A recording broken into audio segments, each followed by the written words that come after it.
विद्यार्थियों, महादेवी वर्मा का जीवन परिचय इसमें बताया गया है, जो कि हिंदी साहित्य की बहुत ही महान कवि रही हैं। महादेवी वर्मा, उनके बारे में बताया गया है।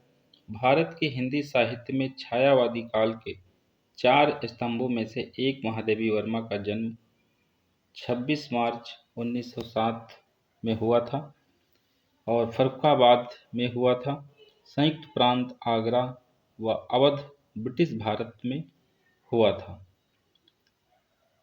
और मात्र 80 साल की उम्र में उनकी मृत्यु 11 सितंबर 1987 को प्रयागराज, उत्तर प्रदेश, भारत में हुई। भारत के उत्तर प्रदेश यानी प्रयागराज में, जो कि इलाहाबाद के नाम से प्रसिद्ध है, वहाँ उनकी मृत्यु हुई। महादेवी वर्मा एक ऐसी कवित्री हैं जिन्होंने भारत के गुलामी और आज़ादी दोनों के दिन देखकर साहित्यिक रचनाएं की हैं। इनके परिवार में पहले कई पीढ़ियों से लड़कियां नहीं हुईं, किसी लड़की का जन्म नहीं हुआ। इस कारण जब ये पैदा हुईं, जब इनका जन्म हुआ, तो इनके दादाजी बाबा बाबू बांके बिहारी थे। उन्होंने इनको घर की देवी मानते हुए इनका नाम महादेवी रख दिया। महादेवी वर्मा के पिताजी गोविंद प्रसाद वर्मा थे। भागलपुर जिले के एक महाविद्यालय में अध्यापक थे। महाविद्यालय में एक अध्यापक थे। इनकी माताजी हिंदू धर्म के सिंहासन आसीन भगवान की पूजा अर्चना किया करती थी। इनका संपूर्ण परिवार रामायण गीता का पाठ किया करता था। बहुत ही धार्मिक परिवार था इनका। हिंदी साहित्य के अपने जीवन काल में छायावादी युग को अपने अनुसार डाला और उस युग में इनके साथी सुमित्रानंदन पंत और निराला जी को इन्होंने अपना भाई माना है और उनको राखी भी बांधती थी। महादेवी वर्मा ने अपनी प्रारंभिक शिक्षा मिशन स्कूल इंदौर से की और उन्होंने चित्रकला, संस्कृत, अंग्रेजी की पढ़ाई घर पर रहकर ही की है। विवाह के कारण महादेवी वर्मा की शिक्षा में थोड़ी रुकावट आई, लेकिन वह विवाह के बाद उन्होंने क्रास्थ वेट कॉलेज प्रयागराज में दाखिला लिया और हॉस्टल में ही रहने लगी। बहुत ही कम उम्र में इनका विवाह हो गया था। इन्होंने 1921 में तब 8वीं क्लास की बोर्ड परीक्षा होती थी, तो 1921 में पास कर ली थी कक्षा 8। 1925 में 12वीं कक्षा पास की। 1932 में इन्होंने प्रयागराज विश्वविद्यालय से एमए किया और इनकी 2 कविता संग्रह रश्मि और बिहार इस उम्र में प्रकाशित हो चुकी थी। इनकी विद्यालय में इनकी मित्र मोहन कवित्री सुभद्रा कुमारी चौहान ने इनको बहुत प्रभावित किया और इनको आगे बढ़ने में इनका बहन की तरह साथ दिया है। महादेवी वर्मा का विवाह 1916 में नवाबगंज कस्बे के स्वरूप नारायण वर्मा से कर दिया गया था। स्वरूप नारायण वर्मा से इनका विवाह हो गया था, लेकिन उस समय स्वरूप नारायण जी 10वीं कक्षा में पढ़ते थे और महादेवी वर्मा उस समय छात्रावास में रहती थी। इस कारण इनके बीच जो संबंध था वह मधुर बना रहा और कभी कभी यह पत्रों से आपस में बातचीत भी किया करते थे। इनके पति की मृत्यु 1966 में हुई, जिसके बाद यह इलाहाबाद में ही रहने लगी, प्रयागराज में ही रहने लगी। मृत्यु के बाद इन्होंने अपनी कविता में खड़ी बोली का प्रयोग किया और इतने कोमलता से किया कि वह पहले ब्रज भाषा में ही किया गया, लेकिन इन्होंने खड़ी बोली को चुना। इनके काव्य में संस्कृत से पढ़ी होने के कारण संस्कृत से इन्होंने एमए किया है, जिसके कारण संस्कृत के शब्दों का प्रयोग भी मिलता है। काफ़ी संस्कृत के शब्दों का प्रयोग किया और इन्होंने बंगला भाषा से भी अपना जुड़ाव दिखाया है, बंगला भाषा का भी प्रयोग किया है। बंगला भाषा में भी इनका ज्ञान था। महादेवी वर्मा का काव्य गीत काव्य है। उनके काव्य में 2 शैलियाँ प्रमुख चित्र शैली, प्रगत शैली है। महादेवी वर्मा की भाषा शुद्ध साहित्य खड़ी बोली है।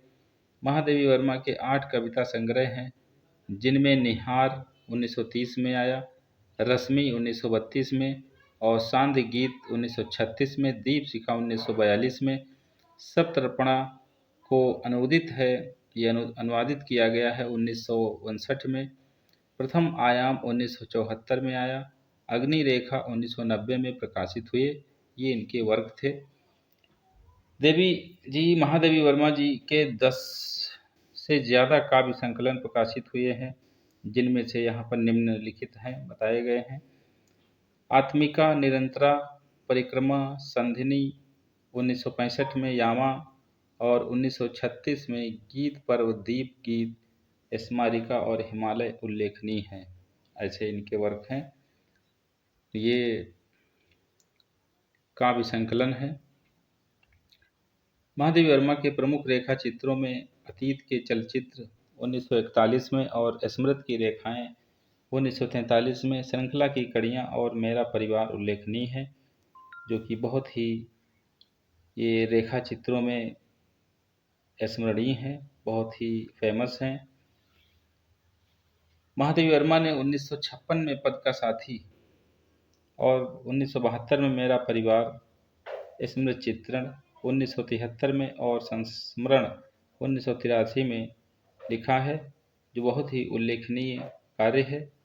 महादेवी वर्मा के प्रमुख निबंध संग्रह में श्रृंखला की कड़ियाँ फेमस है, 1942 में आया था, और विवेचनात्मक गद्य 1942, साहित्यकार की आस्था और अन्य निबंध 1962, संकल्प आया 1969 और भारतीय संस्कृत के स्वर उल्लेखनीय है। क्षणदा महादेवी वर्मा का एकमात्र ललित निबंध ग्रंथ है। महादेवी वर्मा के प्रमुख कहानी संग्रह में गिल्लू भी एक प्रमुख वर्ग है, कार्य है। इनका संभाषण नामक भाषण संग्रह 1974 में प्रकाशित हुआ, जो कि बहुत फेमस है। महादेवी वर्मा के कविता संग्रह, महादेवी वर्मा के प्रमुख कविता संग्रह में ठाकुर जी भोले हैं और आज खरीदेंगे हम ज्वाला प्रमुख है, ये प्रमुख इसमें कृतियां हैं। महादेवी वर्मा को मिली प्रमुख पुरस्कार और सम्मान कुछ मिले हैं।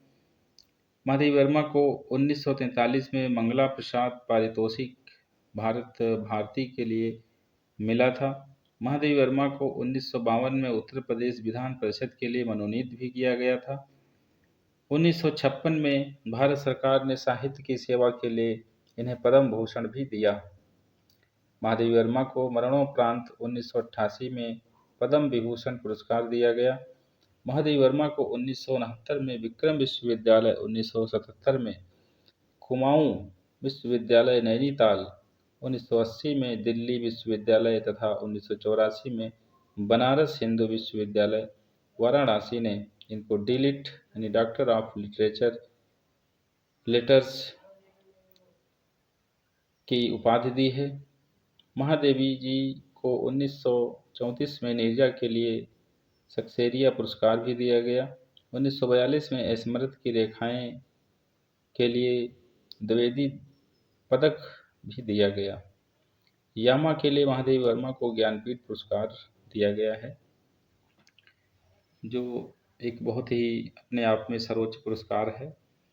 महादेवी वर्मा के बारे में रोचक तथ्य हैं कुछ। इनका बाल विवाह किया गया, लेकिन इन्होंने अपना जीवन अविवाहित की तरह ही गुजारा है। महादेवी वर्मा की रुचि साहित्य के साथ साथ संगीत में भी थी। चित्रकारिता में भी इन्होंने अपना हाथ आजमाया है, चित्रकारिता भी ये करती थी। महादेवी वर्मा का पशु प्रेम किसी से छुपा नहीं है, वह गाय को अत्यधिक प्रेम करती थी। महादेवी वर्मा के पिताजी मांसाहारी थे और उनकी माताजी शुद्ध शाकाहारी थी। महादेवी वर्मा कक्षा 8 में पूरे प्रदेश में प्रथम स्थान पर रही थी। बोर्ड की परीक्षा उस समय होती थी कक्षा 8 की, तो पूरे प्रदेश में इनको प्रथम स्थान मिला था। महादेवी वर्मा इलाहाबाद महिला विद्यापीठ की कुलपति रही हैं और प्रधानाचार्य भी रही हैं। यह भारतीय साहित्य अकादमी की सदस्यता ग्रहण करने वाली पहली महिला थी। 1971 में सदस्यता ग्रहण की थी इन्होंने। इस तरह से माननीय महादेवी वर्मा जी का जीवन परिचय इसमें बताया है, जो कि हाई स्कूल और 9th क्लास के लिए बहुत ही मोस्ट है। इसको ध्यान से पढ़ें और इसका लाभ उठाएं।